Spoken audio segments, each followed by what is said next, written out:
day for all of us because we are now going to talk more detailed upon how actually life is going to shape up from here on forward. I read a very beautiful line in the morning today. It was a quote by Lord Buddha, where he says that change is never painful.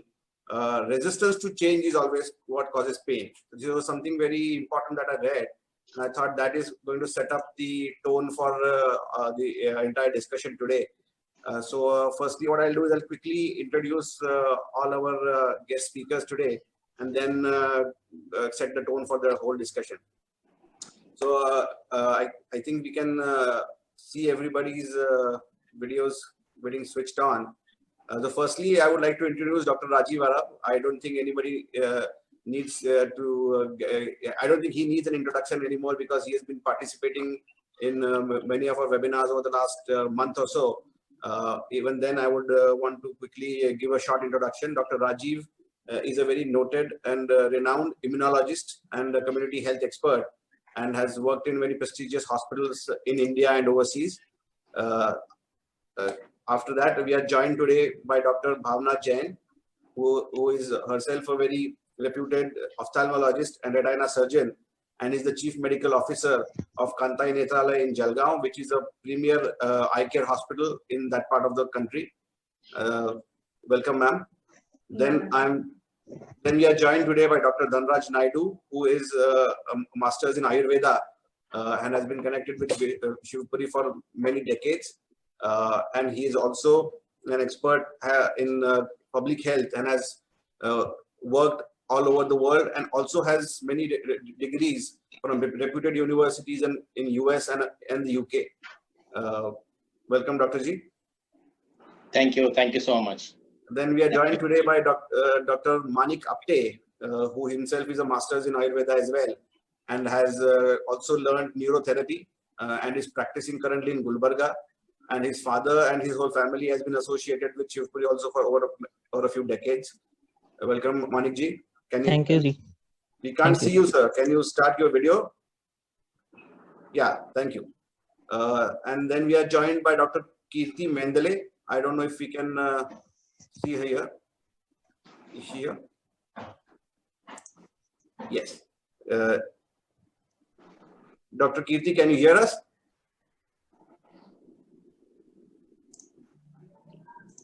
I can hear you. Fantastic. But we can't see you though. We would love to see you as well. I'm there. So Dr. Kirti, I'm sure many of our Agnihotra family know her. She is a very common face in Akkalkot because her family has been with the ashram for almost 50 plus years, and she herself has a master's in Ayurveda as well. And she's currently working with a very reputed Ayurvedic research center in Bangalore. So Dr. Kirti, good to have you with us. And then finally, we have Pranay Abang, who also I think many Agnihotra families are aware of, because he's a common name in the last few years. If you have heard all the research that has been done on Agnihotra in various parts of the various universities in Pune and other parts of the country as well. So Pranay, good to have you with us today. Can you hear us, Pranay? Yes, yes. Fantastic. So all our guests are here. So now what I'll do is I'll quickly set the stage for the discussion and hand the discussion over.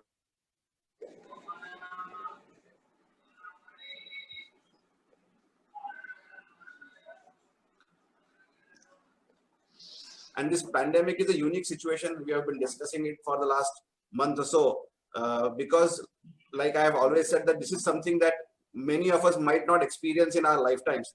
This is a once in a lifetime kind of an experience, because most of the world is currently under a very rigid shutdown. And even then, the disease seems to flourish. I just was reading in the morning the current figures of infectious rate around the world, and I think it has crossed 4 million with almost 280,000 deaths worldwide. In India also the figures are very, very disturbing because the rate of infectious people keeps going high. I think today it has touched almost 65,000 plus people with almost 2,000 plus deaths so far.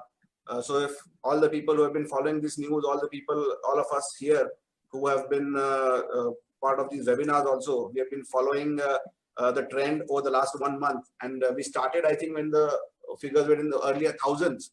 And today they have all crossed million plus millions marks worldwide, with many people also succumbing to the disease. So this is a trend that we have tried to follow, try to understand and to interpret, not based only on hearsay, but also by interpretation by various experts that we have been able to learn with. So here, the situation that is going on is something that I want all our experts to opine about. Also, I want their opinion about what is happening currently.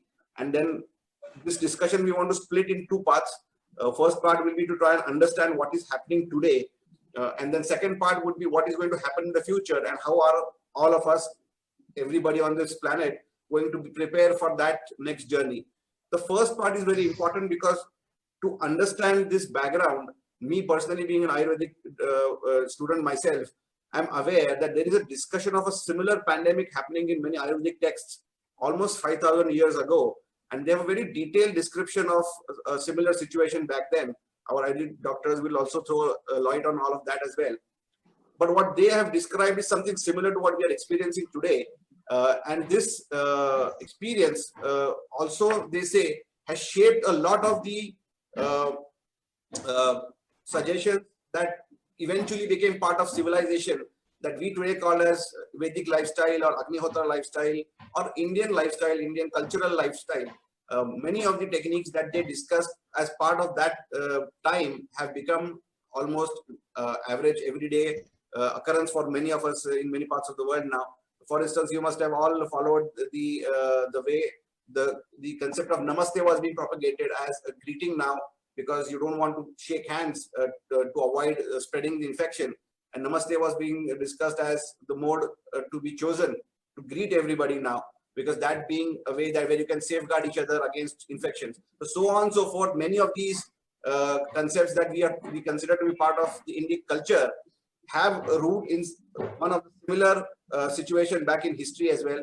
So I would request our doctors, of course, as we go forward, to throw more light on that and to understand how that human history has shaped over the past 1,000+ years, based on such similar occurrences, based on health crises that kept happening in human history, and how today we are facing something that they described back then as a very regular occurrence, and how the current life is also going to change in the coming time. So this is something that I want all our experts to throw some light upon. Firstly, what I'm going to try and do is get a word with a couple of our people, friends, the family members in various parts of the world, and try and understand how the situation is out there, which will help us understand, because most of us in the panel today might be from India. So I would request Benjamin firstly to help us understand what is happening in his part of the world. Benjamin, can you hear us? Yes, yes. Good morning. Good morning, Benjamin. Good morning. Hello. Namaste. Namaste. So could you quickly run us through what is the situation where you are staying today, Benjamin? My English isn't not the best, but I try the best. Can you say again? No problem, Benjamin. Please go ahead. Yeah. Can you say it again, your question? I was asking you, how is the situation where you are staying? What is happening around you in occurrence with the pandemic situation, Benjamin? Okay. In March, the politics say to us that we stay at home. We should be also social distancing. A lot of people can't go to work. All people who has jobs to keep running the system, they can go to work, but all other people should be at home. Mm-hmm. And since beginning May, so this month, mm-hmm. The politics say we can step by step to go to work. Mm-hmm. We should stay in distance, and more jobs going running. And how would you say is the people's approach to this? Are people worried, or is it everybody relaxed? How would you say? I don't understand you. I said, how is the people's reaction? Would you say they are worried about the infection, or are they all right now? They are okay with, they made peace with it? How is it? Okay. The infection go down. Also, also the healthy from the people get better and better. I'm the person who don't consume a lot of TV, because my meaning is the TV says me not the correct information. I don't believe at the TV, so for me it is important that I'm not in stress, not in fear, sondern in my own power and in my heart. And are you doing regular Agnihotra, Benjamin? Yes, of course. Agnihotra comes to me from a few years, and I understand how important the Agnihotra power is and what Agnihotra means. Thank you, Benjamin. Thank you so much for your comment. Thank you. Is Alan G here? Alan G, could you hear us? Yes. Namaste, Alan Ji. How are you? Very good, sir. We can't see you, sir. And see, yeah.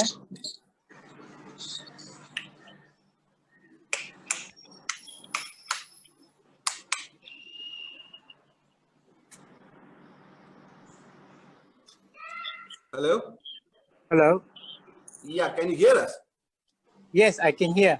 Okay, so we were wanting to understand how the situation is where you are, Dato. How is everything around you? How are you?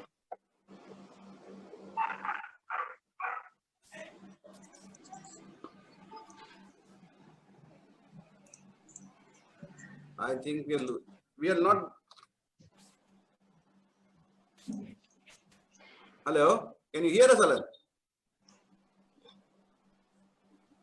I think we are losing connection with Alan. But I can see her on the video here. Yeah, we can, but I think his screen is frozen, so I don't think you're able to get through to him. Do you have to unmute her? Unmute him? I'm trying to unmute him, but I think the connection with him is weak, so I don't think we can get through to him right now. All right. So I think we can come back to it whenever Alan comes back on. We can get a word with him as well. But I think what we have tried to understand from Benjamin and from many people like him who have I've been able to interact with is that there is this skepticism that is there in people's hearts and minds, not just here. I mean, of course, all of us here are worried as to what is going to happen when the lockdown gets over, what is going to be the future, how the children go to school, how the jobs will open up, will businesses go back to being normal. All of those are questions that most of us have in our hearts and minds. And I think most parts of the world, people are trying to understand the future in their own little way as well. So I think that is something that I would want all of our experts first to try and help us understand what is happening today. What is the situation today? How do you, each of you see the things unfold around you, and help us try and make sense of what is happening around us. So I would like to begin with Dr. Rajiv here, please. Yeah, thank you very much, Dr. Purushottam, for arranging this webinar, and you have been very active and socially aware for since the time this thing broke out. I think I will start with the lockdown process itself. And it seems that most of the numbers that we are getting today, they do suggest that the lockdown has been effective in reducing the number of the people affected. Though the numbers cannot be believed because we are not doing testing in a big way. recently there was a study from the Mumbai-based International Institute for Population Sciences, Hmm. and they came to a conclusion that had the lockdown not been in place, Hmm. we would have had something like 140 million cases by now. 140 million. Yeah, that is 14 crore. Oh, Had the lockdown not been there, in a month, you are saying in the last 40 days? right from the beginning, from the 25th of March. Okay. So the present government, I think they have done a good thing by imposing the lockdown earlier on. Hmm. As we have discussed before, the lockdown helps us in two ways. One thing is that it decreases the transmission, both in the society and in the family, one thing. Hmm. And but the lockdown by itself is not a cure to this virus infection going on. Rather, it gives us time to prepare ourselves to create more and more medical facilities and to give us time to impose what is called as active surveillance, where we can get the kits and then do the testing for the susceptible population, isolate them. That is the way to bring the coronavirus numbers down. But the numbers have been steadily growing over the past month or so. I'll go to Dr. Naidu on that. Dr. Naidu, Yes, sir. like Dr. Rajiv just mentioned, lockdown itself is not a therapeutic, hasn't any therapeutic value.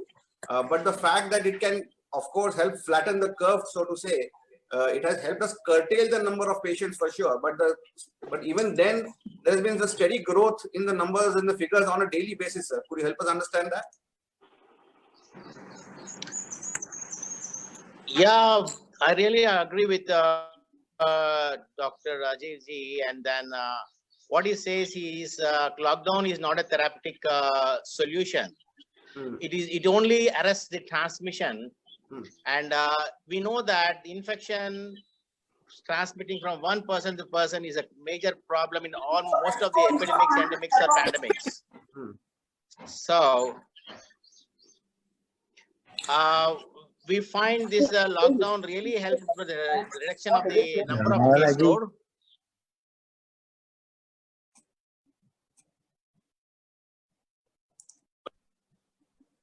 Yes, sir.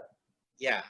So I feel that though lockdown has helped us to reduce the number of cases, but still it is not the complete solution. We have to really search for the solution to reduce the number of cases and also to treat the cases and also to find a permanent solution to sort out this COVID problem. Yes, for this I feel now what exactly the people are scientists are working upon globally is for virus, for vaccinations, virus vaccinations. See, virus vaccination, we have seen H1N1, they have developed the vaccine, but it was not really successful. It is only it gives the effect for only for 1 year, and every year one has to take this jab. And again, coming to the reality of the being an RNA virus, if the mutation occurs, the quantum of hard work they put into developing the virus will go in vain. They have to again search for the new vaccine once the virus go for a mutation. So planning for a vaccination or is what they're globally doing. I feel that if all the doctors put their efforts in trying to find out some in vivo virucidals will be really more effective. They are trying with so many antivirus drugs, but they're not effective. But I feel that they're not much trying with the herbal drugs. It so happened, same thing in malaria also. Malaria, we had this drug, we had millions of people of mortality, especially in African countries with malaria. Finally, they found out that this particular drug for malaria, that is artemisinin, was found from herbal drug. So I feel that in this case, instead of going for synthetic drugs, all the scientists start working for these herbal drugs. Definitely, they'll find a molecule in these herbal drugs. as an in vivo virucidals. That is, we want an antiviral agent. This is what I sincerely feel that. And added to it, I really appreciate Rajiv Mewari's talk regarding this lockdown. But the lockdown has to be continued in a country like India, where we do not have the support to really, if there is a spike of the cases, we cannot give them even the beds also to the patient, as happened in Italy and other countries. And we should take the good models of Germany and New Zealand also, where they have followed very strict infection controls and they're very much successful. We have beautiful countries who are really worked out, that is Germany, New Zealand, Israel, and Taiwan. They are 100%, they are protected their population. So, but sir, the population size is also different, right? I mean, the population size of India and population size of New Zealand are way apart. Yeah, this is a good point. Population size and compared to population size, and we have the huge manpower which has to be used because of the heavy population. We have got qualified people. It has to be streamlined. The government is not absolutely using the stakeholders. Community stakeholders has to be put into line. The government always thinks that to use only government machinery, government people, government doctors. No, they should use the stakeholders, and as well as that's what we have been doing globally in other countries where we have epidemics. We involve most of the community stakeholders, and then we will be able to control the epidemics in other countries. So here also we really need to having heavy population. At the same time, population is also more in health workers also. We have a huge number of health workers available in the respective country. The ratio wise, there is a huge number of medical colleges and medical institutes, and the people are crazy of going for a health worker profession. And we have got a huge number of health workers also proportionately to the population. Only thing, they had to be used properly, streamlined.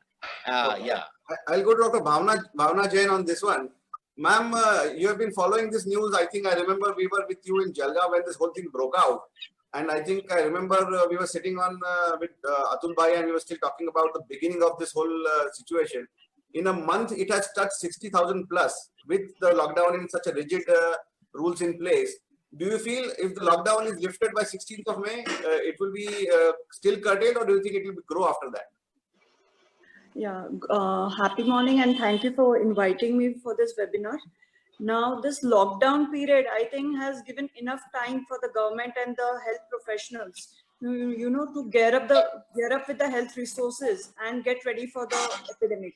I feel the epidemic is, now the beginning of the epidemic now, because people were staying at home during the lockdown period, but now, they are fed up of staying at home indoors, and now they're trying to come out. And the other thing is, now the migrant laborers, they are going back to their home, and the NRIs are also returning back to their homes. So now the peak rise is going to be in this period of time during the May. And I think this is a very crucial time, because India is not well equipped with the ICU facilities, as well as the medical setup that we require for handling all this number of cases. Yeah, so I think this is the peak period. The rise is starting. In Jalgaon, during the first month, we hardly had 1 or 2 cases. We were happy that we were again in the green zone. But now, for last 10 days, it is becoming worse. We have over 170 patients in last 10 days. So it is not that by, a lockdown of 1.5 months, we are done with the COVID. It's another 1 month or maybe 2 to follow. We have to follow this strict lockdown rules, so that we break up the chain of the virus spreading, and then maybe get back to a little normal life again.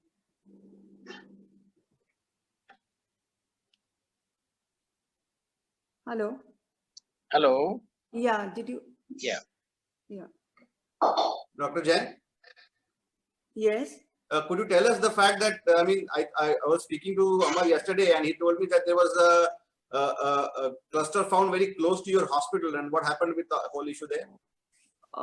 Actually, I'm not aware. I am at home for last 2 months, but then there was a case just nearby our hospital, and the entire area has been sealed again. we Okay. thought of starting with the OPD because we had operated few cases and we thought it was not a good thing to, not see the post-operative follow-up of these patients. So Right. we thought of, starting up the OPD for maybe 10 days and cover up all the post-operative cases. But then all of a sudden, a new case seen in the nearby area, we had to, shut down all the OPD again and get back to the lockdown again. So this is the scenario here. You ever had to close the facility all over again? Yeah, we had to close. Okay.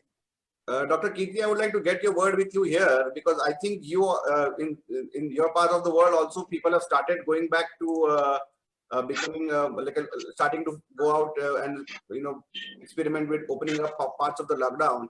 How is the situation there? Yes, situation is like people are now roaming around. They are thinking that lockdown is going to be relaxed, so we can go back to our life normally. But they are not understanding that if they continue these kind of things, as Madam also said, people are coming back home. So we are having a lot of quarantine people in our own society now, as traveling things are a little bit relaxed. So people are thinking that we can just go back to the work or go back to our life normally after 1 week. So I think people are getting more and more relaxed. So we have to make them aware that they need to take care for many more months. It is not going to end in 15 days or 1 month. They have to be very careful for another few more months. People are really relaxed. People are. But Dr. Rajiv, I remember you telling me some time ago, we were discussing about pandemics and how the Ebola pandemic did not really spread. I mean, could you elaborate on that? I mean, from Wuhan to all over the world, it spread like in what, 4 or 5 months, but the Ebola somehow could be relaxed, could be contained on the other hand. Yeah, actually, I really appreciate Dr. Naidu and Dr. Jain. They have made very, very valid points. Very valid points.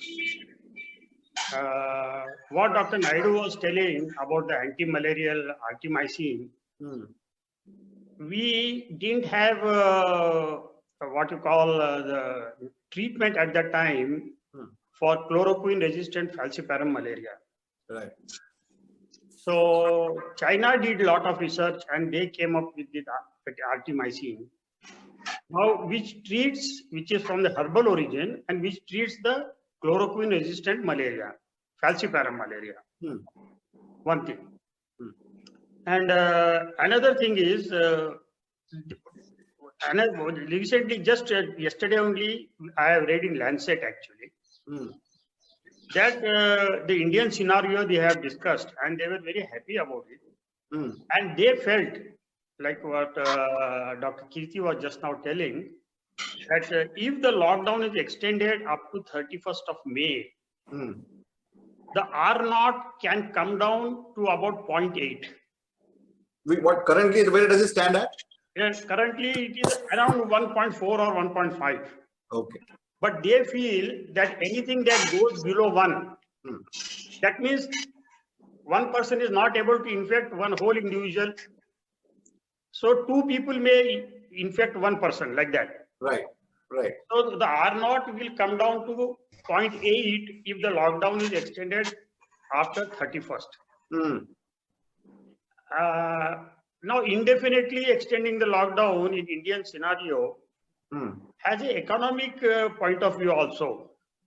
Right. And the migrant laborers have added to our problems. Initially, it was Marcus. Now it is the migrant laborers. Because there was a study when the Spanish flu came in 1980 in USA, St. Louis imposed the lockdown very strictly, whereas Philadelphia refused to impose the lockdown. And in Philadelphia, nearly 10 million people died. Whereas in St. Louis, hardly any people died. Even in that time also, the importance of lockdown was there.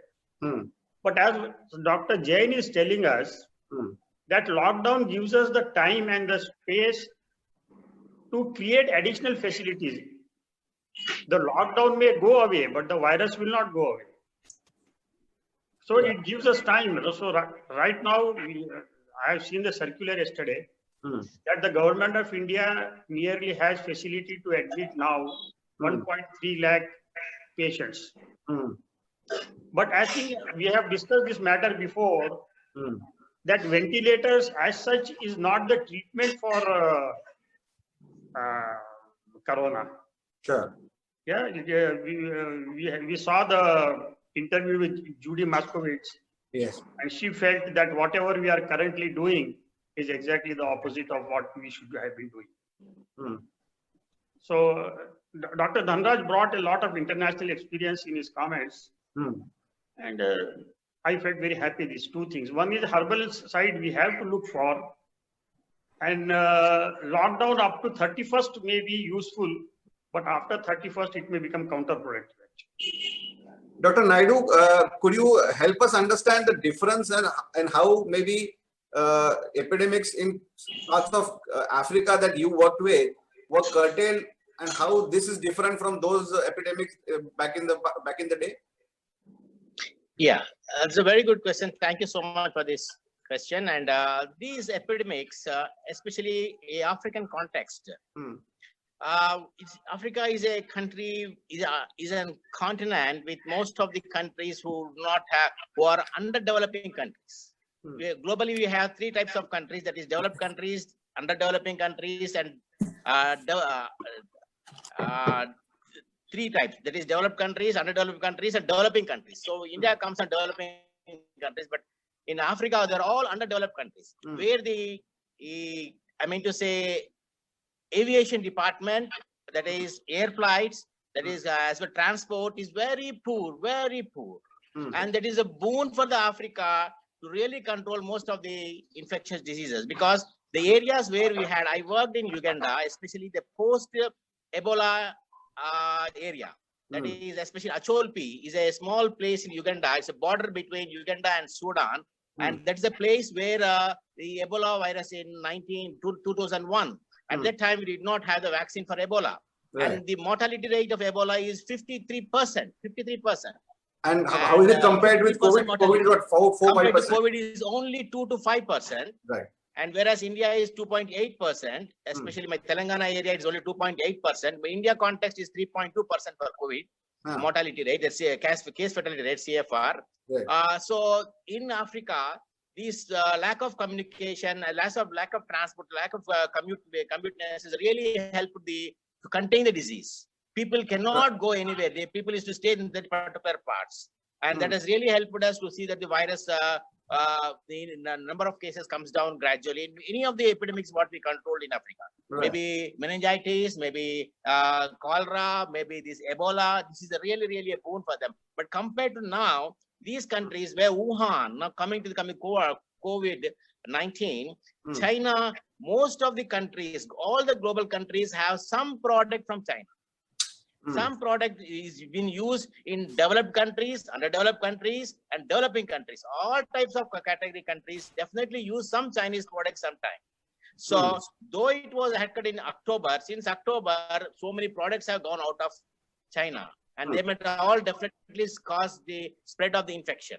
And also the flights coming from to China to other countries, and there is a major transport of the disease. Had we Indians had been closed down the flights on the 1st of January itself, today India should not have this COVID problem at all. 1st of January? 1st of January, because this happened in 2019. All the casualties, World WHO has seen the number of casualties raising up in Wuhan. They should alerted other countries saying that stop transport from China.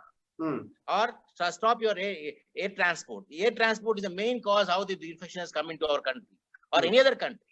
So I feel that African context would not have much of the transportation or communication. That has really was a boon. And in this COVID, this air transport has become thousands of flights going every day globally, running down to country. And that was a very nice means for this aerosol movement of the virus from one country to other. And added to it, the pathogenesis of this is, though it spreads the disease in asymptomatic stage also is a boon for the corona to spread the disease. And that's the reason how it is going rampant and become the pandemic. It's So become I think standard. I answered your question, sir. Yes. Thank you, sir. Thank you. Compared to Africa and other countries. Thank you, sir. I'll go back to Dr. Jain. I think you. Yeah. So there was a very interesting point Dr. Naidu just made, that most of these epidemics that we have seen over the last 10 years, especially in countries like Africa, where they were able to control it in a big way, because they were mostly rural phenomena. They were in pockets that were spread across a larger area. Comparatively, COVID has been a more urban phenomenon because it spread from a city like Wuhan to all the urban areas. So if you see in all over the world, the highest mortality is in the major cities, New York, Madrid, Mumbai, and all of those places worldwide. But now I want to ask you that you work a lot in rural areas with people not only going from urban city like Jalgaon to the rural areas for health camps, but also getting people from those parts of the country to your medical center. How do you see now it's going to figure out? Because would you be worried about taking infection to the interiors, to upcountry areas? Yeah, definitely. This is a very worrisome situation because, you know, the healthcare facility in the rural areas is not as good as the urban area. So it is going to be a big challenge for the medical workers, also the doctors and the medical team to, you know, fight this epidemic at the rural level. So it's a big worry because the people are not educated in the rural areas. Most of them are illiterate and they are not aware about the seriousness of COVID, and they, you know, they avoid getting isolated, and they want to be with the family on the emotional aspect. But this is going to be a real challenge in the rural areas now. Thank you.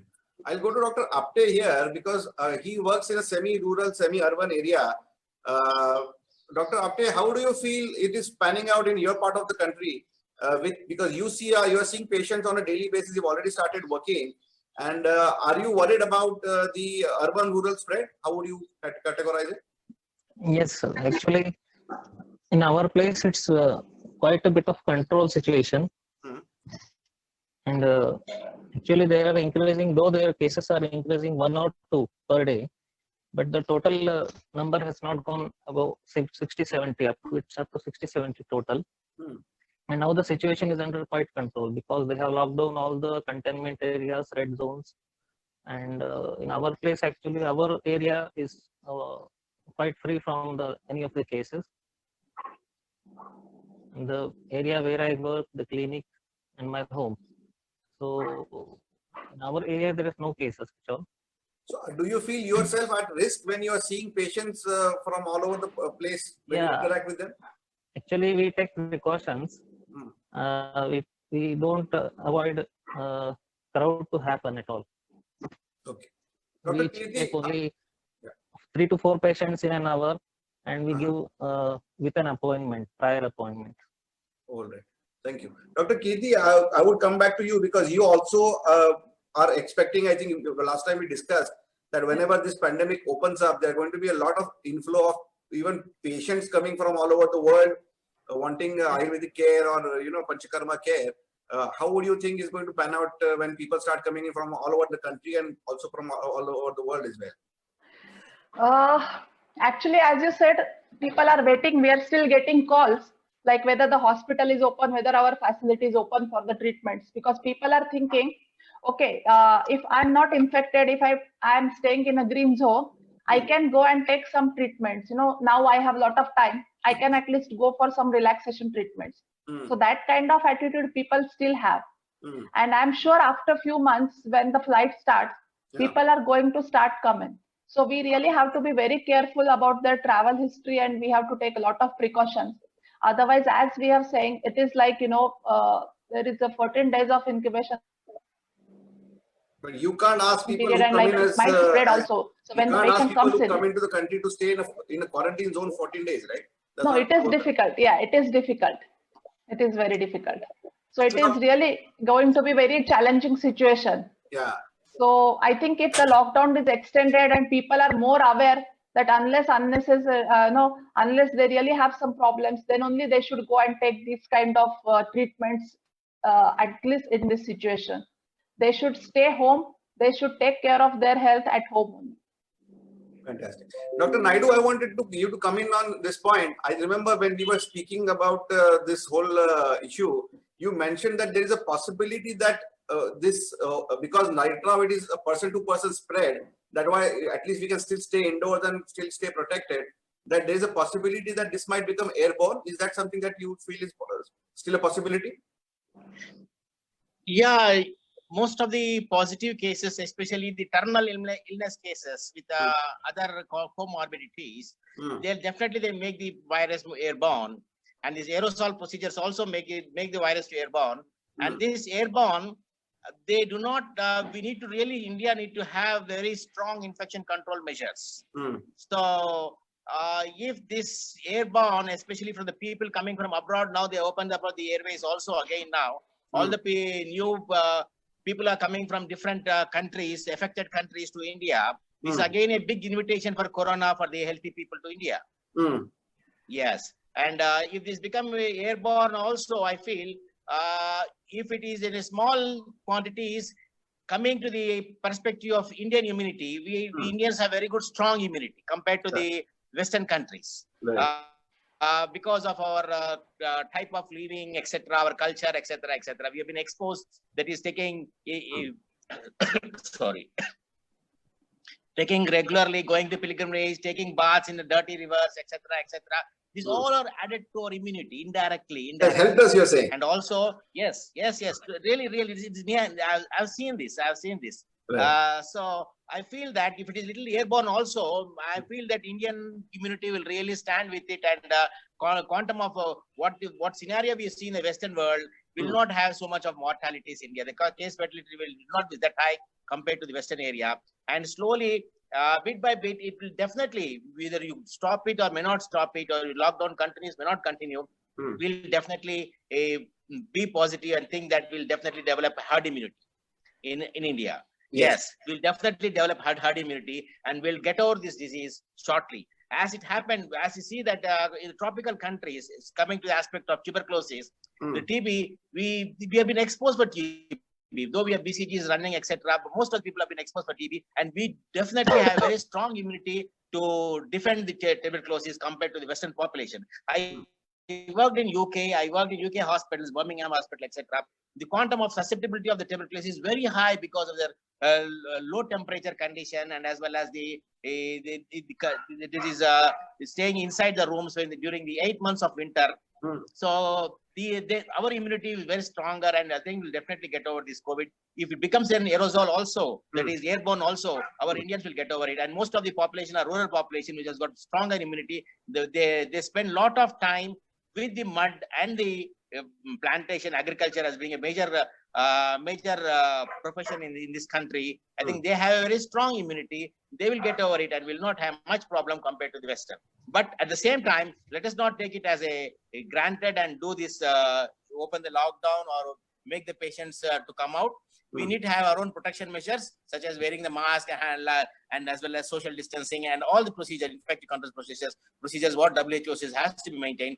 But at the same time, we are confident. As I feel myself confident that India will get over this infection shortly. Yes. Dr. Raji, you want to come in on this? I wanted to understand the timeline for this to happen. I mean, like Dr. Naidu said, the herd immunity could kick in. Maybe all of us could have a small viral exposure, and that could help us, build up our own immunity. But what is the timeline for all of this to happen? What do you feel is going to be the future course of action? Do you want me to tell you something about the basic immunology? In a very brief time, sir. We want to cover a lot of. I will just tell you immunity that Dr. Naidu is telling. Our body also fights naturally the virus, right? And there are two types of cells, which have got antiviral properties in our body. One is called the natural killer cell, okay, and another is the long memory T cell. When we give vaccine to any patient or any person, he develops lifelong immunity because the memory of the genome, the memory of the genome is captured by the long-lived T memory cells. So when the next time that virus comes, these T cells are ready to attack that virus. Okay. That is one thing. Now, I want to give you 2-3 examples actually. See, the polio was there for a long time. Smallpox was there for a long time. In spite of vaccinations. Sure. So there had, even if the vaccine comes, there has to be an awareness in the people to take the vaccines. But would mass vaccinations be a solution?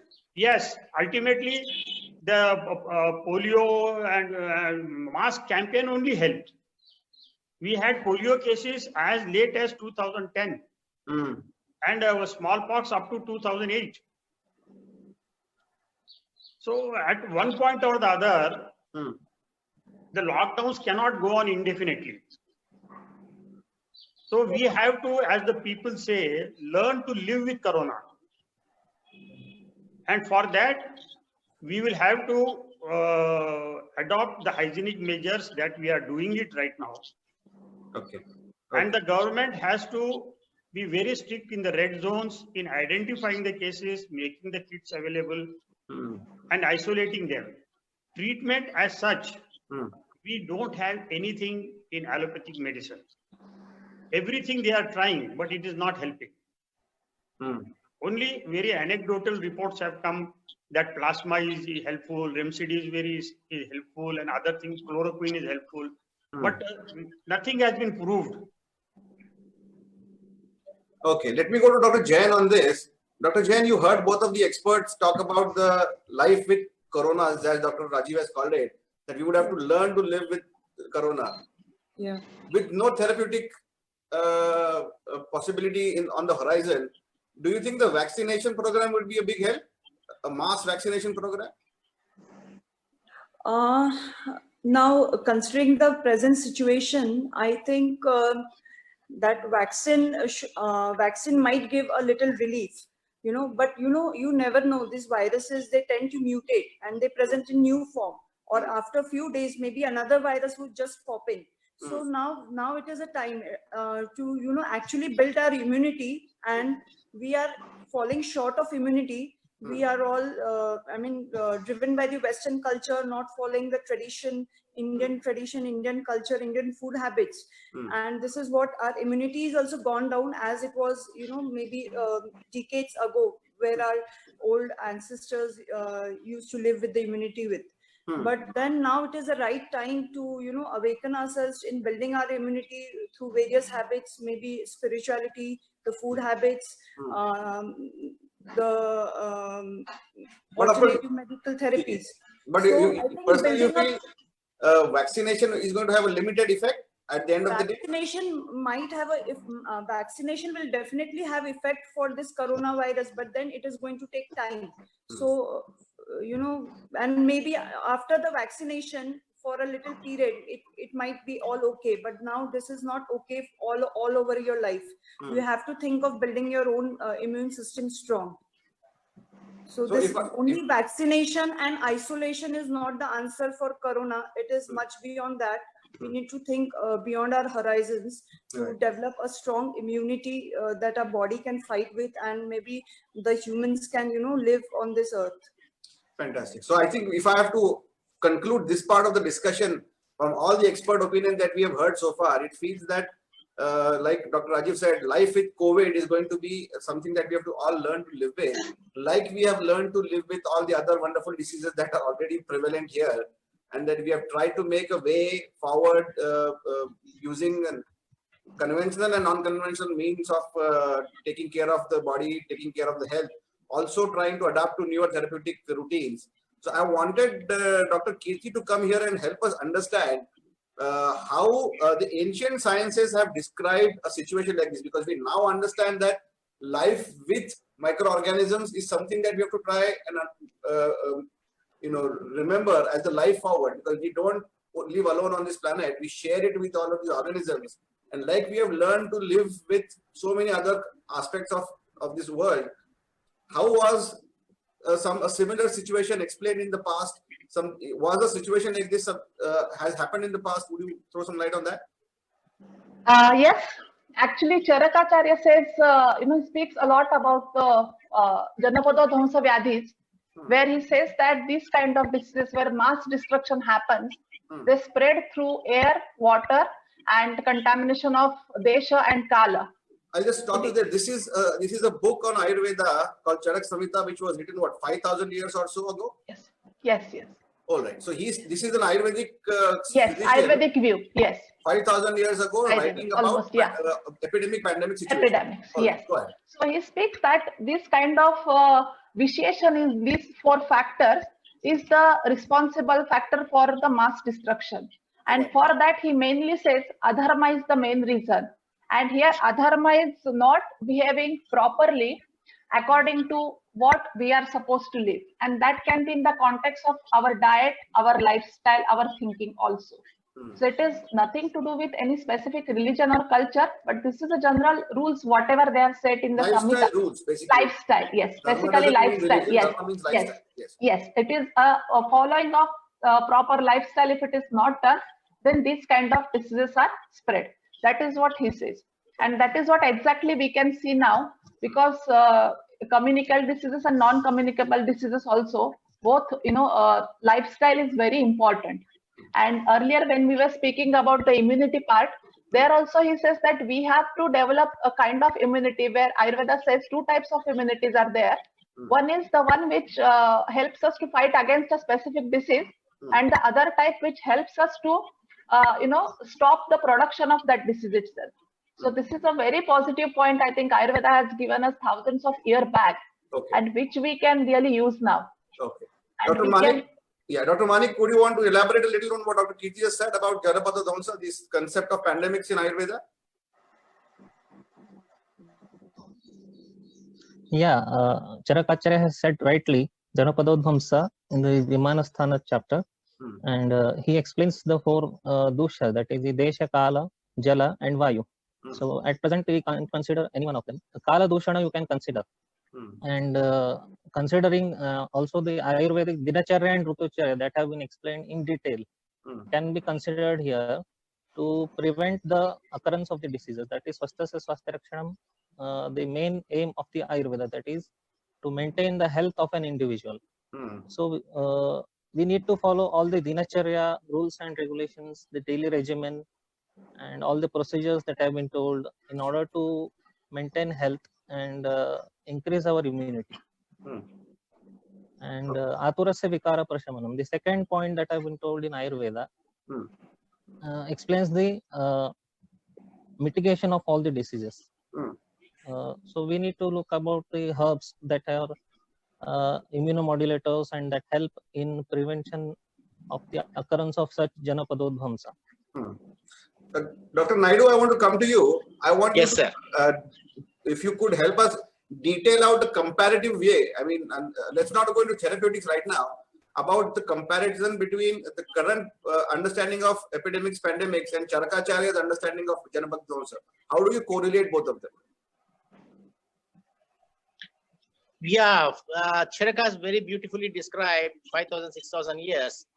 The moral values of life has to be maintained to have the desire to continue life on this planet. That's what the impression is.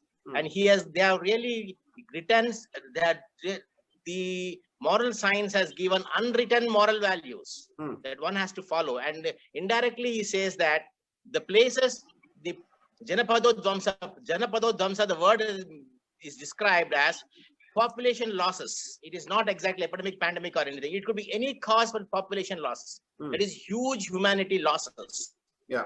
He beautifully described. So this could be because of adharma, Sheila, and as well as Mruga, and as well as Pakshi, Sangha Srushta, means the animals which are not happy around. the Homo sapien who has got the ability of so much of thinking and has to take care of the other living things around him. And if these different other living things on this earth are not happy in such places where there is dharma and as well as ashila and acharya, all these are nashta janapada will get the janapadodvamsa. This very clearly he described. And the same thing has happened in Wuhan. And these people did not really mind for the other living beings of the planet. They wanted to eat all the living things on the presently available on the earth. They ate bats, snakes, everything. And this virus had got mutation which used to survive safely in the bats or civet cat or camels, etc. Because of eating these products, they jumped into the human immunity, human blood cells, and they cause this disease. So this is absolutely, I really appreciate what Charaka has told in those days. There's been not been taken care by the humanity. And that is the reason why you have got this corona problem. Added to it, what our doctors, Kirti and other what has told regarding this Dinacharya and Rutucharya, etc. We really feel that this immunity is what our Dr. Jain also beautifully described, that immunity is basically we need to really encounter the disease. So for this, CCMB has very clearly CCMB has very clearly worked out that human being, they worked out on various aspects of various big sample size, about 5 to 10,000 people, and said that genetically human being three traits have been established. That is Vata, Pitta and Kapha. Genetically it has been established. And why we do not really think that whatever immunity procedures we want to take, whatever the Dinacharya has been advised, it is not a wholesome same recipe or same prescription for all the population. No, it has to be really changed from person to person. One is a time now come, the world, the humanity has seen that which Prakriti they belong and what foods they have to take, what vihara they have to do. It is absolutely individualized, tailored procedure of lifestyle. It is not a complete lifestyle that can be used by everyone. No. If for each individual, their lifestyle, their food style will differ according to their genetically developed characters. So I feel that the Eastern Institute of Ayurveda, coming from Meghalaya, has given from Ayush, they are given a prescription, long prescription of immunity boosting things. I really feel that it's not really appropriate. One cannot give a whole population, cannot be taken as one lot and one prescription cannot be given. That's what Ayurveda says. It is absolutely individualized prescription, individualized lifestyles. It has to be developed. One has to learn the Ayurveda lifestyle. That's what we see as Ayurveda lifestyle. It is not absolutely saying then Dinacharya, Rutucharya, etc. One has to get themselves educated to which trait they belong, which dosha profile they belong, which prakriti they belong. Accordingly, they to choose their foods, and as well as accordingly they choose their viharas. Also, Ayurveda has... Then they can get the real immunity, and this Kaya Kalpa is one of the major method of really protecting the immunity or strengthening the immunity. Once we do this, definitely we'll get a good immunity for corona. Okay. I think I answered your question, Dr. Yes, sir. Yes, sir. Yes, sir. Raju. I just wanted to understand from you the concept of creamy. I mean, the concept of a microorganism. How have they mentioned in the ancient text? Oh, fantastic! This is a good question. This epidemic or contagious, the contagion, the word contagion or contagious is very clearly been explained by Sushruta, saying that Sankramaka Vyadi, which is spread from one individual to other individual. Then he has specially described a sloka. I think it will be a very jargonized word to use it, but still I'll try to narrate it. Prasangatra, Gatra Sansparsha, Nishwasa, Sahashaya, Asana, Gandamalya, Anulepana. These are all the way of life of individual. That is Prasangatra, means meeting with people and very close contact with people, and Sahashaya, sitting together and eating together, and also sharing the toilets or anulepana padarthas, etc. All this will cause the spread of the disease. Prasangat, Gata Sansvarshat, Nishwasa, Sahashaya, Asana, Gandamalya, Anulepanat, Sankramanti Roga, Naranaram, from one person to other person, the disease spread has been described by Sushruta. So now the same thing we have put into action now, social distancing, and saying namaskaras, staying away from the people, and different types of avoiding disease contagious to spread from one person to person that has been described in Ayurveda. Now the world has realized and started practicing this. I just wanted to take the attention of this august body. When I worked, especially in this Uganda, in this contagion, especially this Ebola area, people used to come and give me shake hand. At that point, I really avoided and taught them namaskars. I said, this is the best way of greeting each other. Let us really start with this. And in 2001, when I was working in Uganda, I taught all the population over there not to give shake hand. Those people were giving shake hand, and they were the cause of the spread of the disease. So I said, give namaskaras or bend down, that is enough. That's the best way of greeting each other. Nice. Yes. Thank you so much for giving me the opportunity. Yes. Dr. Rajiv, you heard Dr. Naidu's elaborate description of how beautifully the ancient doctors have put together information about something that we are understanding today. I mean, now that he has been, that's why I took this time for people to understand what is happening today, and also to help people understand that what ancient doctors had put together as detailed history back then. This is 5,000 years ago.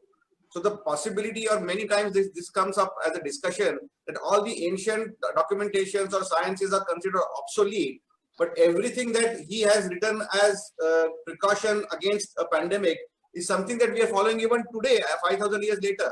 Would you want to say something on that? Of course. Our texts have given some very, even at a very low, see, like what you told me once, that the best time to take milk is afternoon. Yes. Okay. So they have worked on the, what is called today as the pharmacokinetics of milk. The what time the milk is best metabolized. Okay. So like that, we have done, Ayurveda has done a tremendous work in this matter. And 5,000 years back, they are suggesting social distancing and all these things. Yeah. And like Kirti is telling, the dharma.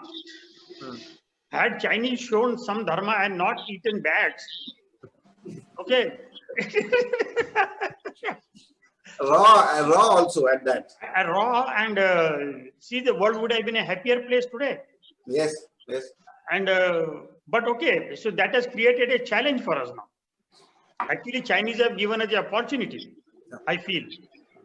And the future, according to me, will be the fusion. Fusion between allopathy and Ayurveda. Okay.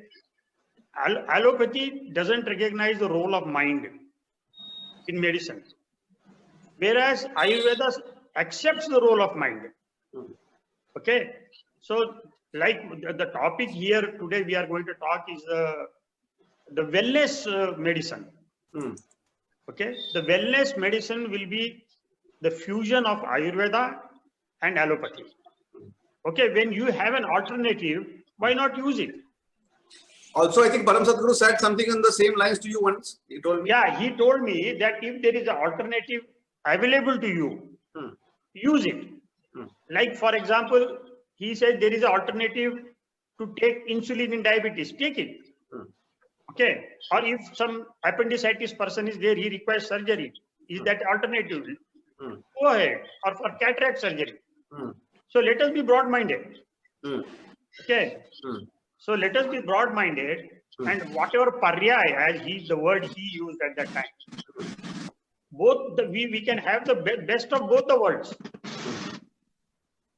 We can combine. See, Ayurveda today, allopathy is excellent in emergency medicine, whereas Ayurveda is excellent in lifestyle. Okay. So this fusion is going to help us. That is my thing. And another thing I want to tell you about the herd immunity. Okay, and I want to tell to all the people who are participating today, it is not very easy to get herd immunity. Acha. Okay. Okay. Herd immunity means you got the infection and you came out of the infection. You are a survivor, basically. Yeah, basically you are a survivor. Right. Now, this can happen in two ways. One is give vaccine. You are putting the live attenuated virus into the person. He is producing the antibodies, Yes. in future also. Another way is getting naturally exposed. So, as for whatever my knowledge is, 50 to 80% of the people will have to get infected and recover. Of the entire global population? Of the whole global population to get herd immunity. And that is a risk. Don't you think there is a risk? But people do, since the fatality rate is so low. It's still 5%. No, that is little underdeveloped people, but with Indian facilities, it can be around 1% actually.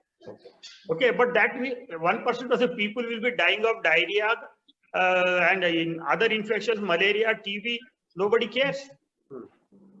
Okay, so the best way is herd immunity. Either it can be natural or through vaccines. That is the way out. Okay, and that will, if 50% of the people get infected and they recover, then the herd immunity is said to be acquired, where the R0 will come down to 0.4. Almost the disease will be non-existent.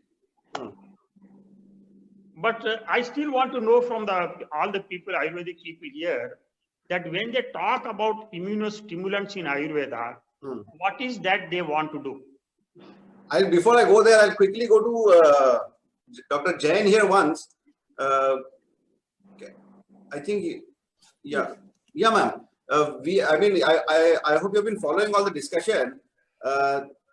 You mentioned in your talk about building immunity through lifestyle changes.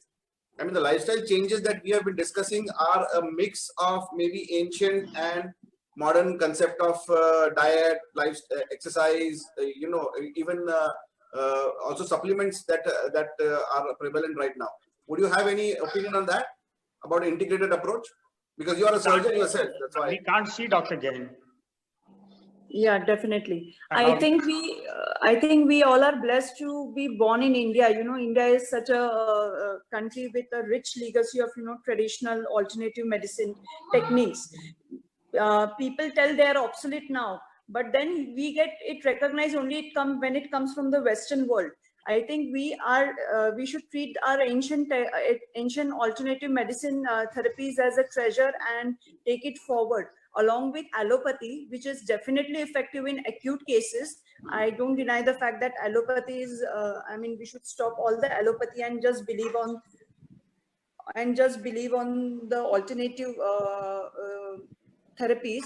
But allopathy, along with the alternative therapies, the spiritual history that we have, the yoga, pranayam, the lifestyle modification with changing the food habits that we have. I mean, if you see an Indian thali, it is a well-balanced meal with the chapati, sabji, dal, right amount of carbohydrate, protein, fats, the vitamins, minerals. So it is a big, it's very richly balanced food that India makes. So combining all these measures, I think it is, we are better immune than the rest of the world.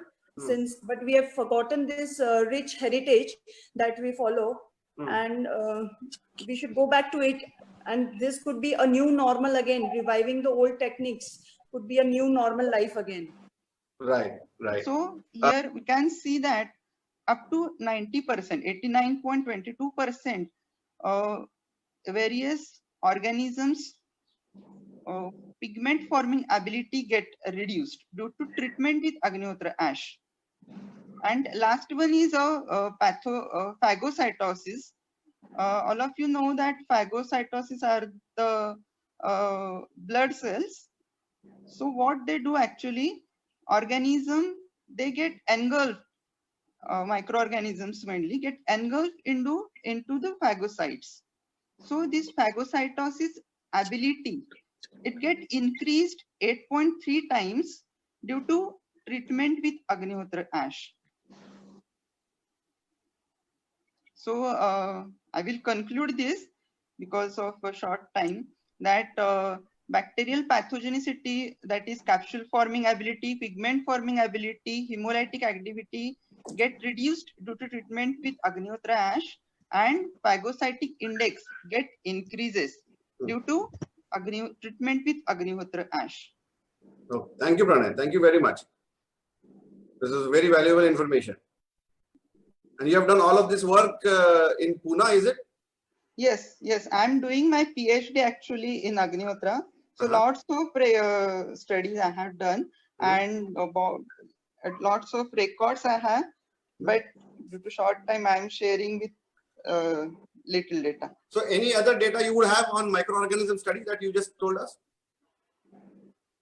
So basically, if we look into a structure of corona, that is SARS-CoV-2, so it's spikes, that is, which is responsible actually to communicate with human cell.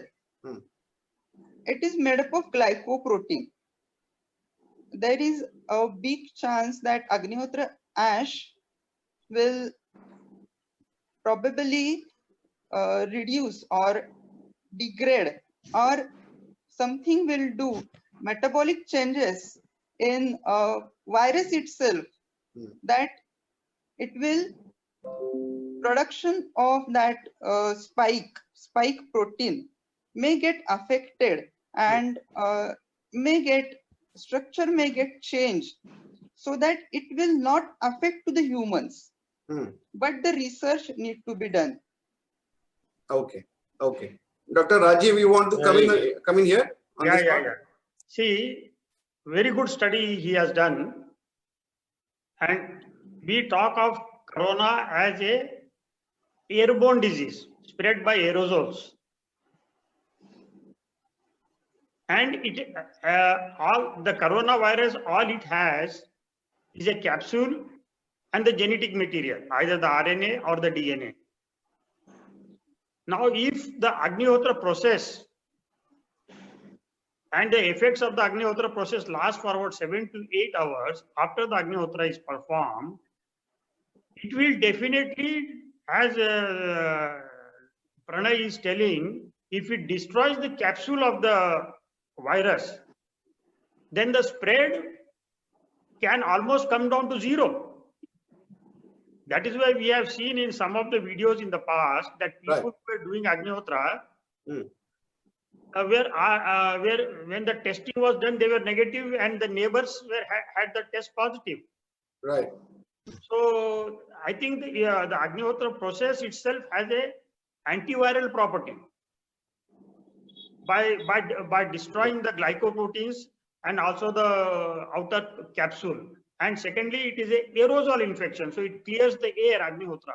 So the chances of spreading are almost zero. That is my conclusion on this. Fantastic. Dr. Naidu, would you want to come on this?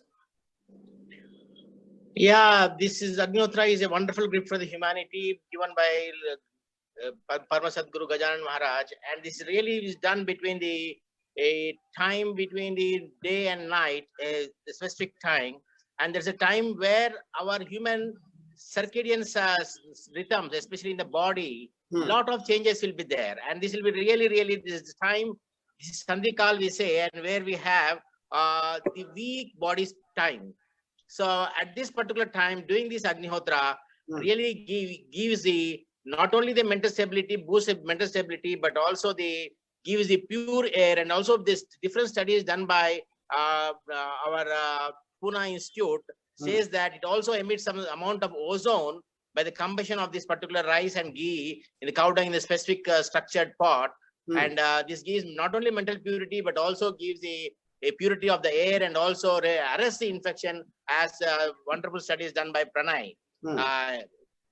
So in the last, say about 3 months or 4 months back, when we had a big epidemic in Hyderabad of dengue fever, so many people had a lot of dengue fever, but the houses which have been doing Agnihotra, the number of dengue cases were very less.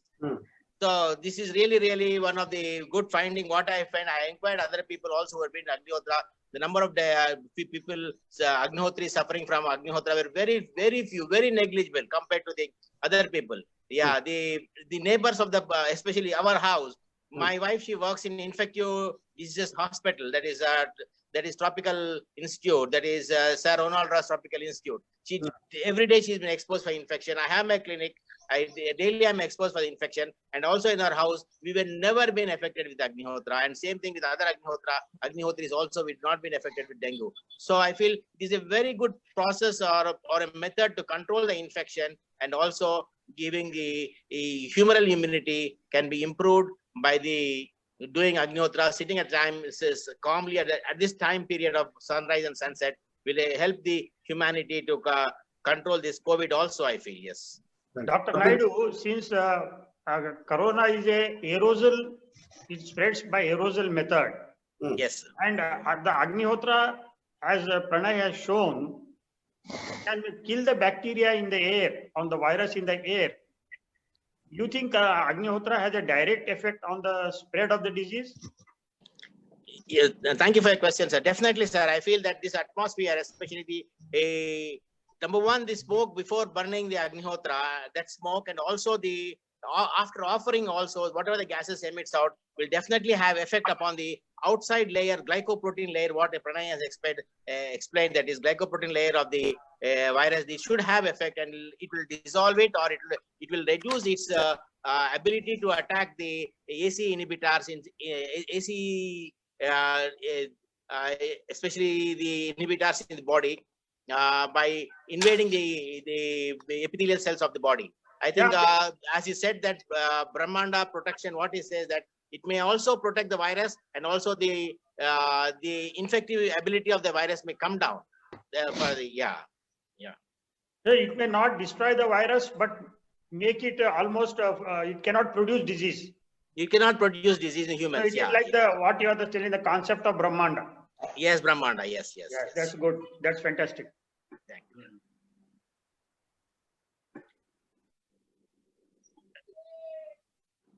Dr. Jain, can you hear us? Yes. Would you want to comment on the findings of Agnihotra's antibacterial and antiviral effect? I think it's a good alternative thing to be done by everybody during the lockdown period. Everybody has time, and everyone can test it, and come out with some fantastic results which will help fight this disease. So I'm very happy to hear the results that have been found in relation with Agnihotra and the virus. So I think this is one of the new alternative techniques that can be utilized in fighting the disease. I think we should, grab this opportunity of lockdown in, discovering these new alternative techniques and building our own immunity. Everybody has time, so I think we should all grab this opportunity and do something good for ourselves and the community as well.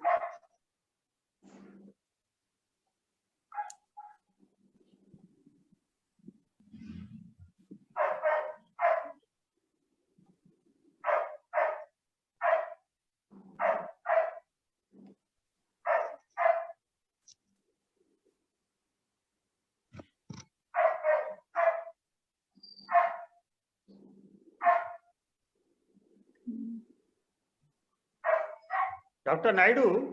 Yes, sir.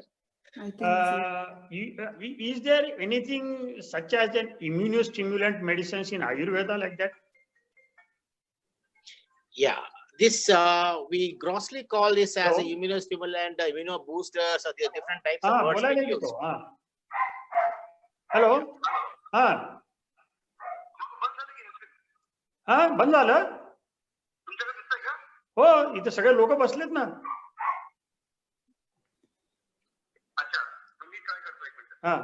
Yes, Dr. Naidu. Yes, sir. So we have a common concept. We say that immunostimulants, immunoboosters, etc. All these words have been used. Some have been used. But coming to this immune mechanism, what Ayurveda says is a rasayana chikitsa. Okay. Rasayana chikitsa is not only that we just give ashwagandha, etc. It is different types of rasayana chikitsa has been given. It not only boosts. When coming to immunity, we just think of the immunoglobulins. Only immunoglobulins and other specific cells, what we see in the blood, we just think of that. But Ayurveda not only thinks of boosting these immunoglobulins, but also it also increases the quality of enzyme that is produced that dissolves the different foreign body items.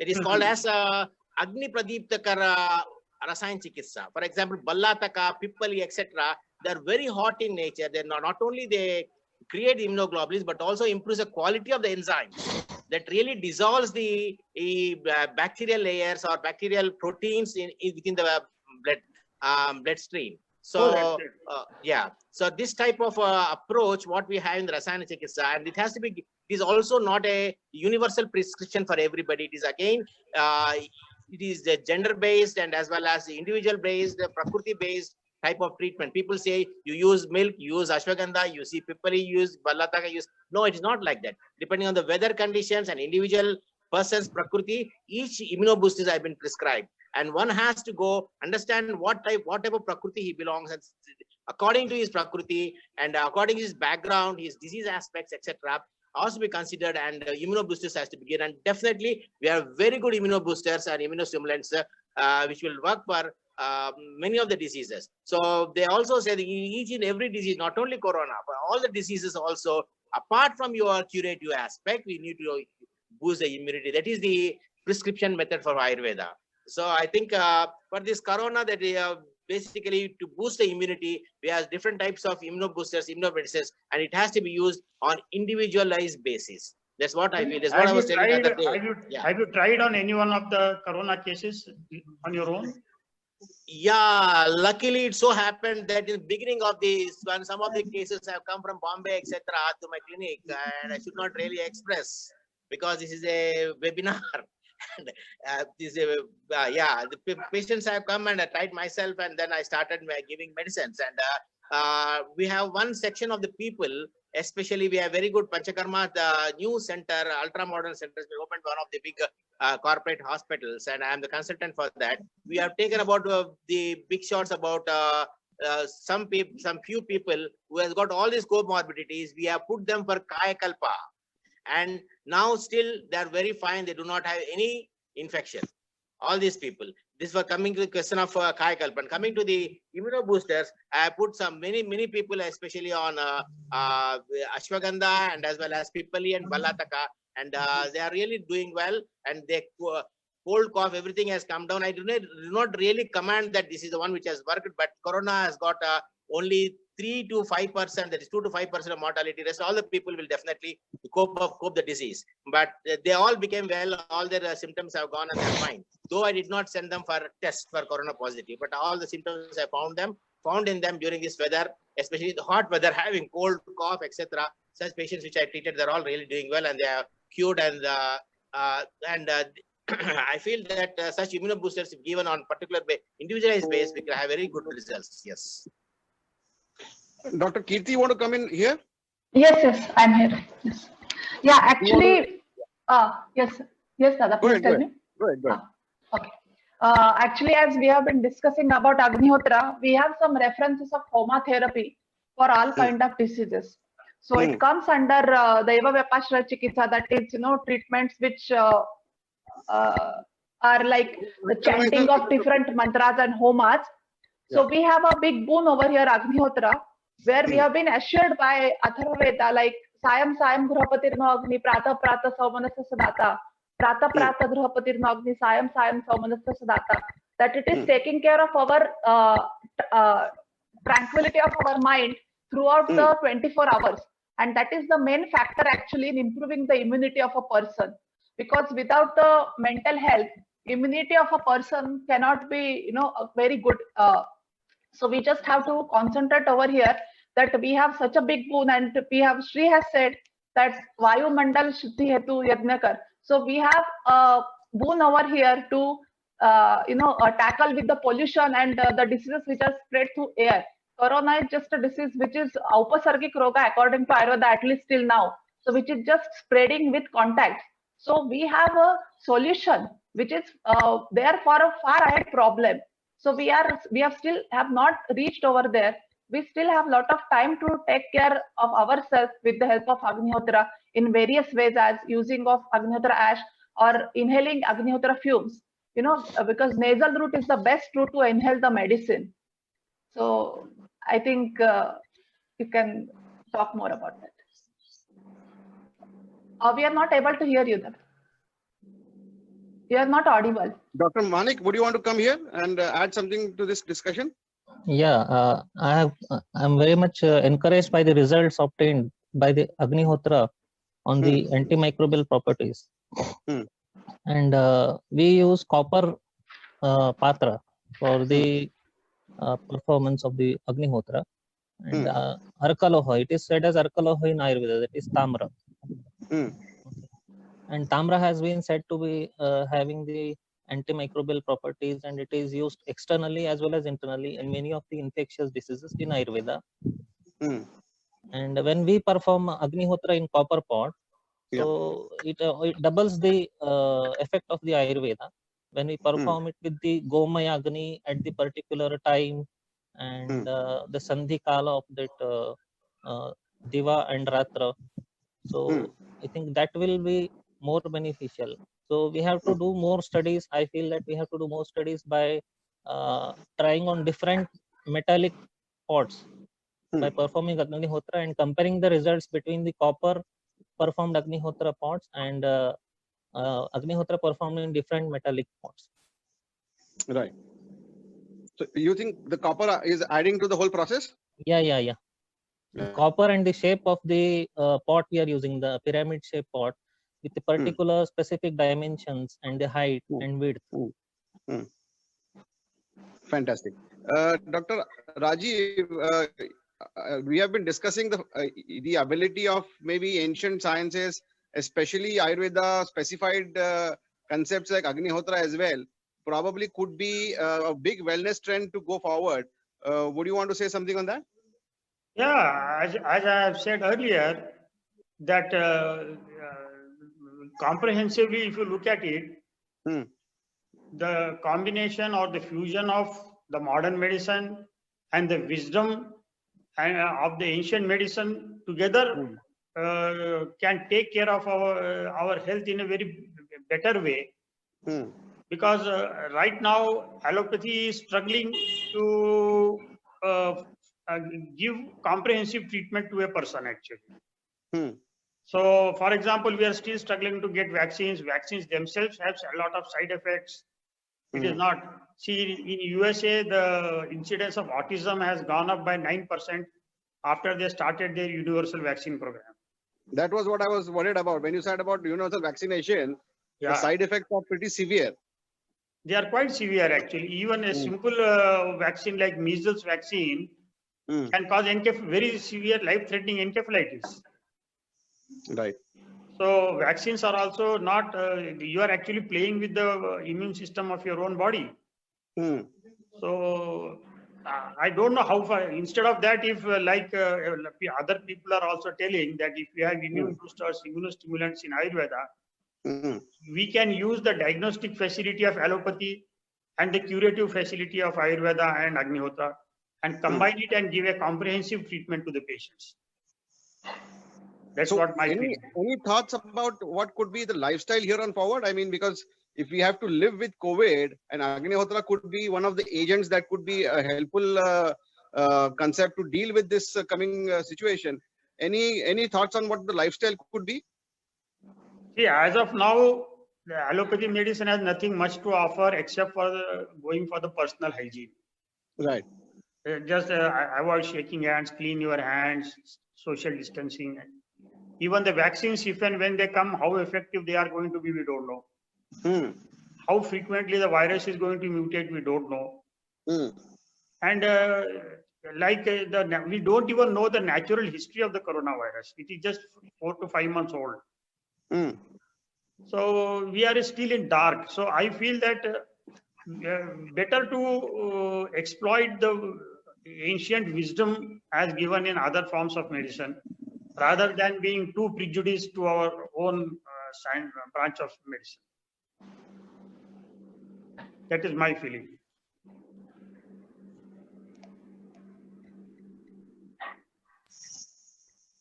Dr. Jain, you want to come in and say something on this topic? think she's on mute. Yeah. You can unmute. Yeah.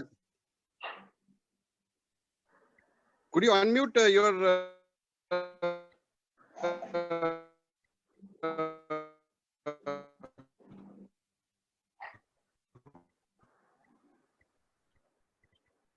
Not. audio? Applications to the horses, as mentioned in the Ayurvedic text, like you rightly said about the Vaishajya Homas.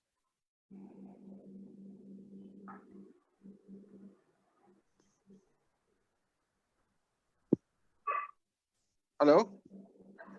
Is Yeah, the Dr. Kirti. question? Yeah, sorry. Can you please repeat the question? Hello?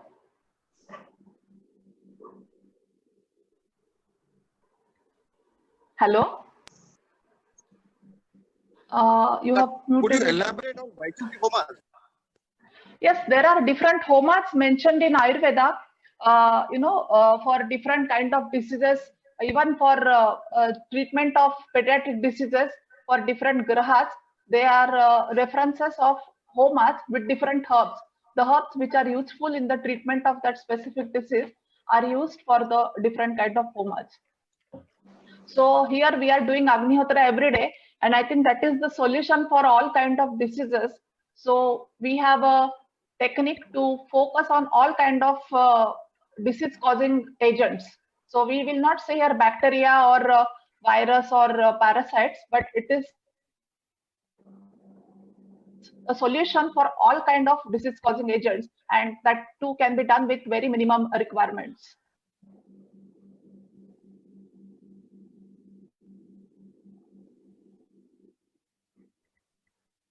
Switch on your. Hello? Hello? Yeah, Dr. Jain, could you please unmute? I'm trying to unmute her audio, but I don't think it's possible. Her audio is muted.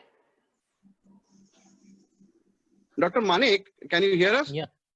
Yeah. Hello. And Hello. God. Hello. I'm unable to hear the voice. Hello, Manik, can you hear us? No, the audio, it's not audible. Hello. Hello. I can't. Hello. Yeah. Can you please hear me repeat now? the question? Yeah. No, I said Dr. Apte used to mention a lot of herbal use in yajnas that could be added to improve health overall. Could you elaborate on that?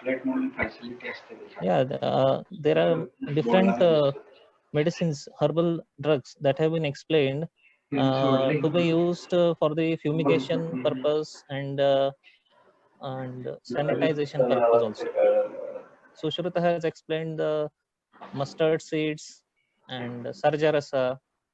So likewise, there are many herbs that can be used for different purposes. Like ashwagandha and all can be tried as immunomodulators or through the route of inhalation. Ashwagandha, pipali, and there are many dhuma dravyas explained in Ayurveda which have been used in various diseases like respiratory diseases and dyspnea and cough predominancy. In such conditions, fumigation have been advised in Ayurveda. So we prepare various vartis through the herbs, and that can be converted to fumes by burning, and that fumes need to be inhaled in order to get cured in some of the respiratory diseases. So, Dr. Rajiv and Dr. Naidu, I want you to have the last word here as to how can we better collaborate in coming up with a common therapeutic system based on allopathic knowledge and ancient Ayurvedic information system. Dr. Rajiv, you first, please. Yeah, actually, allopathy medicine is purely physical, you know. Yeah, it only deals with the molecules, and whereas Ayurveda deals with a comprehensive health plan. And today I feel, I myself, see, I am a rheumatologist, and I have seen that a lot of patients with osteoarthritis, and I have taken advice from you also. And what I am doing is, as far as possible, as far as it is feasible, I give them allopathic medicines, which are quite good. But when I am at a dead end and I am not able to give much relief to the patients at the present level of knowledge in allopathy, I very happily choose Ayurvedic medicines and consult a lot of Ayurvedic doctors. Actually.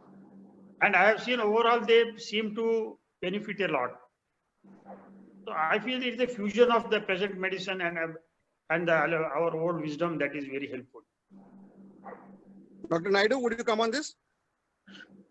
Yeah, this is, I really appreciate his concept. The previous concept was given for coronavirus, that lifestyles from Ayurveda and the medicines, etc. The concept is very good, wonderful, and then it has to be really adopted. Agnihotra type of lifestyle is really good for corona also. And coming to this, what he said, rheumatology, etc.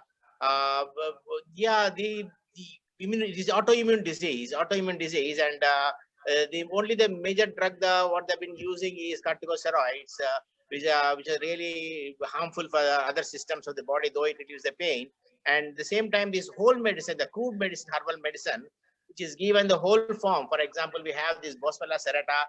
Most of the preparations in modern side also we have this Boswellia serrata, that Shellaki, etc., which gives a wonderful relief, and also the Gugulu, which gives a very good relief. I feel that his concept is really good.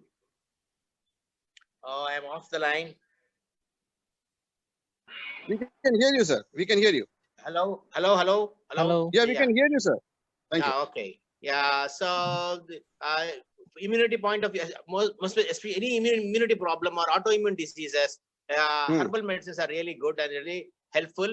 I feel that, and his concept of approach is very good. And we have got most of the rheumatologists also here have to tell you frankly, they have an Ayurvedic physician with them to give the Ayurvedic medicine for the rheumatology cases. In Hyderabad also I have seen.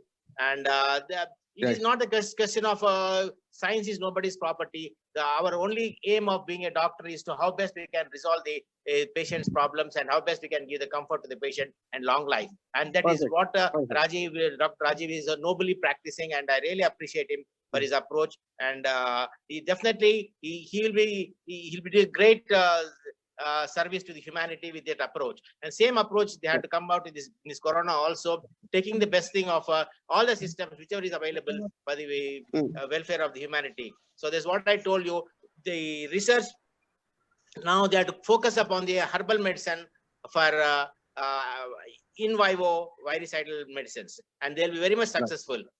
Instead of going for the molecules or the synthetic drugs, it's time to really turn back and see for the herbal drugs for the coronavirus, COVID-19, and they will be successful. And the know-how, especially I prepared about 25. I gone through all the literatures of Ayurveda and selected about 25 drugs. In the past, these drugs, these herbal drugs, have been proved on the different types of RNA viruses. And these 25 drugs, I named them and taken out the works on the different these drugs. Example, Lata Karanja, etc., etc. I've given all details to use, sir, Rajuji. And then I feel that if we start the work both on in vitro and vivo, it will be very good. And also approaching the local research people, how to really check on in vitro, especially on the coronavirus. If a drug is a edible drug, an edible herbal drug is able to really work as a virus on the coronavirus, and definitely will have a very good effect in vivo also, what I feel. So first, instead of trying on the patients directly and without any much of the expenditure, they can try these herbal molecules on this coronavirus in vitro studies. But they said that we should have a 3-line viral laboratories to do this in vitro studies. I'm still working with one of the professor of the Usmania University how to really work on in vitro studies. In vitro studies is a preliminary studies. So I feel that the approach of wisdom of ancient medicine to the present context. If we take it openly, work out on this, we'll find good solution for the humanity. Dr. Jain, can you hear me now? Dr. Purushottam. Yes. Dr. Jain, yeah, I can hear now. We can hear you. Yes, we can hear you, ma'am. Yes. Yeah. Yes. So, Yes, any thoughts on the discussion so far? I mean, about creating an integrated approach to handling not only this particular crisis, but coming together as probably a group or a panel of experts to create a larger wellness protocol going forward? Sorry, I didn't get your question, Dr. Purushottam. No, I'm saying, and what are your thoughts on coming together as a group of experts or a panel of experts from both sides of the aisle, from the allopathic and Ayurvedic and alternative medicine side, to come up with a common protocol, a common lifestyle structure for going forward, not only for COVID, but other wellness issues as well? Yeah, I think there's and the fusion of both the things is very important right now, and maybe ahead in future as well.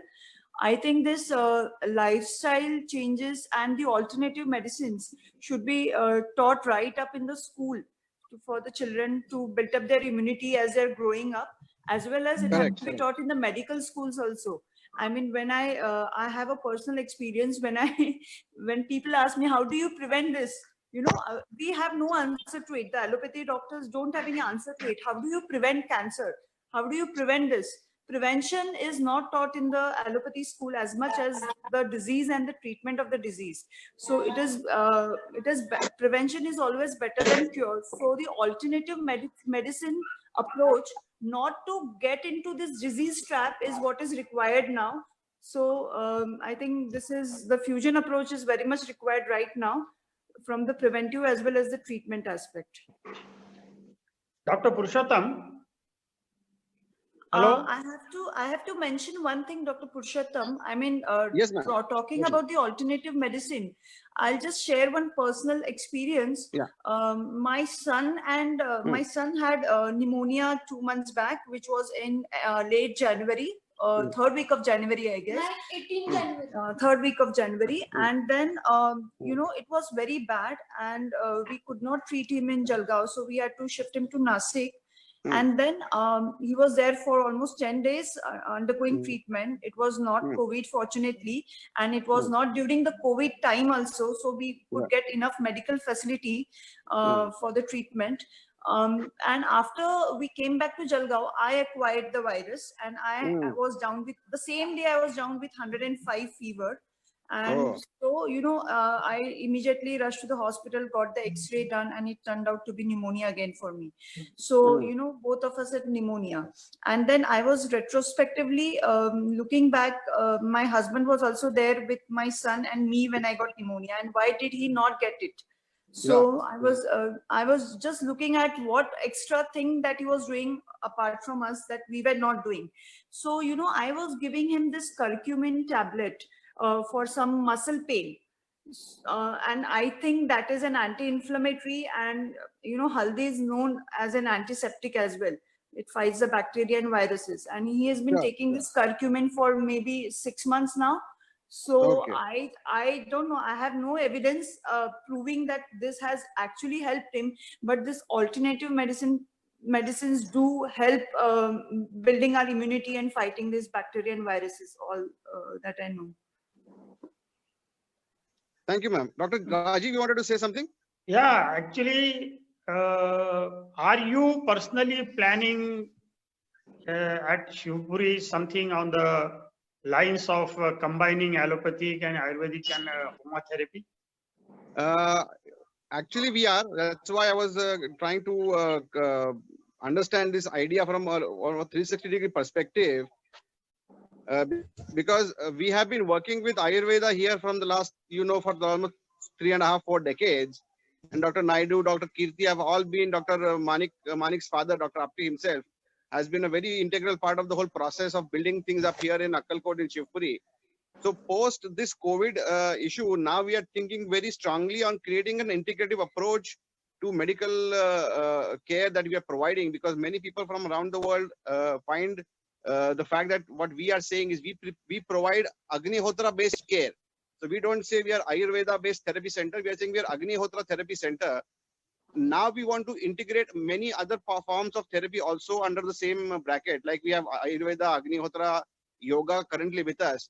Maybe also we want to have an approach with allopathic experts as well, and create a larger integrative therapeutic system, which will not only be curative but larger preventive. Because going forward in the next 2.5 years, until this whole coronavirus issue is solved, people are going to need to understand how to enhance immunity better, how to fight other health issues better, keep comorbidities in check. So we are planning to create an integrated retreat kind of a setup here with experts from both the sides of the aisle, from modern medicine as well as alternative medicine together, sir. That's what we've been planning. Yeah, somebody has to take the leadership, and just discussion will not be enough now. So you got the feedback from all the experts. Yeah. So you can start facilitating the idea of fusion between allopathy and our old ancient wisdom. That is the whole idea. That is why we put a panel together even today, because I wanted not only, I could have had this discussion just with 4 or 5 of us, but we wanted many more people to attend and understand the broader idea that we are trying to shape up here. And then Dr. Naidu, Dr. Kirti, and we have been always discussing a possibility of something like this. Even when I was with Dr. Jain's center, they have a very beautiful therapeutic center up in Jalgaon, and they're doing a lot of natural therapies, alternative medicine retreats there as well. So a lot of discussion has been happening on this front, and with the current crisis coming up in such a big way, we feel that lifestyle disorders, epidemic related disorders need to be tackled from a larger 360-degree perspective, which is taking all sorts of therapeutic possibilities together.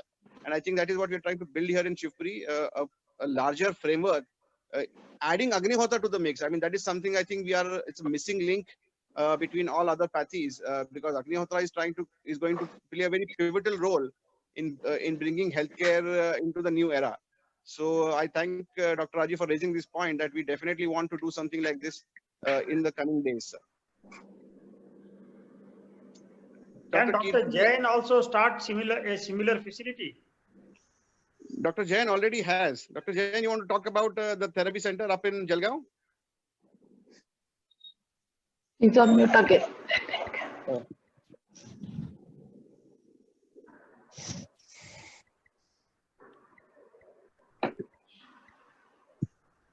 Yeah, go ahead, ma'am. I think we already have a multi-therapy approach here in Jalgaon. We do have allopathy, we have Ayurvedic doctors in our premises, we have homeopathy, we have naturopathy. So we have a holistic approach to whatever disease treatment that we manage here. Mama. Madam, are you combining the allopathic and the Ayurvedic approach, or they are working independently? Mama. I think, we have separate clinics, but then this chronic diseases, I think this Ayurveda and homeopathy, they work well in the chronic diseases. In the acute ones and in building, in the acute ones, allopathy work better. So we, we send the patients to, after the allopathy doctor consults them, they send the patient to the respective doctors. Like if they require Ayurveda, they'll send them to Ayurveda. So then we have 2-3 consultants, combining this treatment and giving a holistic approach to the patient. No, do they interact with one another and discuss the case together? Yeah, definitely. They interact. They are all in-house doctors belonging to the same center. So they interact with each other. So what is your experience? I think the chronic diseases are well managed with Ayurveda and homeopathy than allopathy, because now there was one patient who had come up with rheumatoid arthritis. So it was very bad. She was popping all these anti-inflammatory pills on and off and taking up steroids sometimes when required. So it was not working well then. So we send her to an Ayurvedic doctor here. Then he just prescribed 2 teaspoons of, pure cow ghee in the morning. And that helped her. So, sometimes, the Ayurveda approach is much more better than the allopathy. So you have to balance what the patient's requirements are and then, give them the customized treatment that they require. I personally feel that from the diagnostic point of view, Yes, The yes. allopathic medicine can be made use of. Yeah, Correct, yeah, very right. yeah, That helps a lot. yeah. I want basically It closing varies remarks. patient to patient. You have to, it may vary from patient to patient. Sometimes as these Ayurvedic people, they categorize the patient, the human body into various types.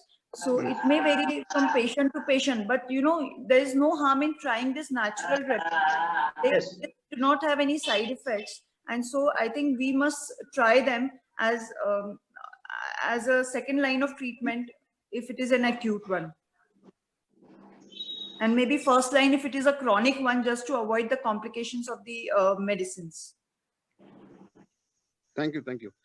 I want basically closing remarks from Dr. Manik and Dr. Kirti. Dr. Manik, would you want to come in first?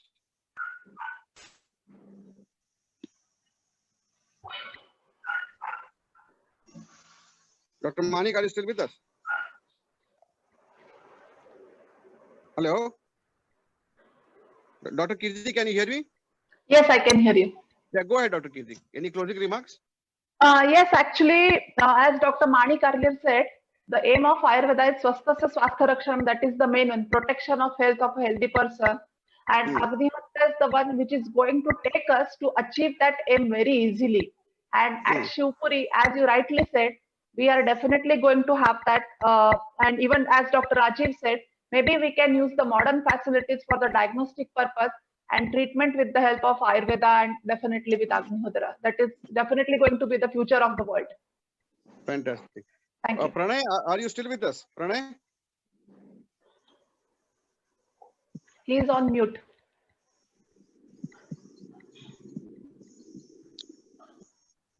Pranay, are you with us, Pranay?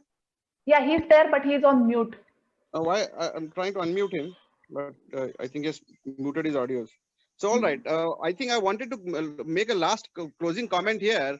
I remember Dr. Rajiv telling us to go ahead and perform a survey with 3 simple questions being asked to a wide variety of people that we would interact with, basically Agnihotra families. He had asked us to ask them 3 simple questions. Are you doing Agnihotra? How long have you been doing Agnihotra?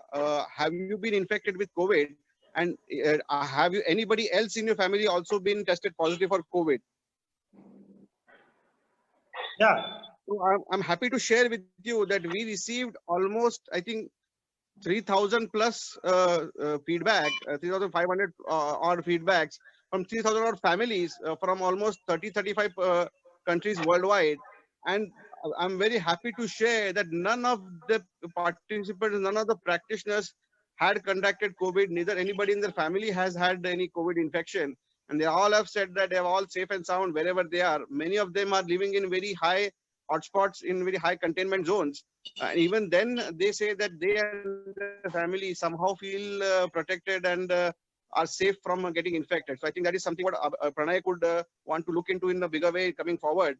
I thank all our doctors for their valuable time, because this was a very important session that I wanted to have and a discussion out there in the open, so that people could understand the gravity of the situation going forward. It's not going to go away post-lockdown. It's going to continue for some time. And we need to follow not only the safety guidelines provided by the governmental agencies, but also to come up with a lifestyle technique, perform Agnihotra probably, change our diet patterns, change our lifestyle patterns in a bigger way to combat the coming menace that COVID is going to bring in. Even if we are talking about the herd immunity factor, if a large population of 80 to 85% of people are going to get infected and have to survive from that infection, immunity is going to play a big role. And here I think an integrative approach of allopathy, Agnihotra, Ayurveda, yoga, and all other alternative therapies needs to be employed to make sure that the society has optimum immunity to fight the coming menace. So I thank all of you. Thank you, Dr. Rajiv, Dr. Naidu, Dr. Jain, Dr. Kirti, Dr. Manik, Thank you. and also Pranay for giving your valuable time and in this discussion. And I hope that all of us will stay in touch and develop this program, this retreat structure that will help enable people to build up the immunity and fight this health issue. Thank you. Thank you.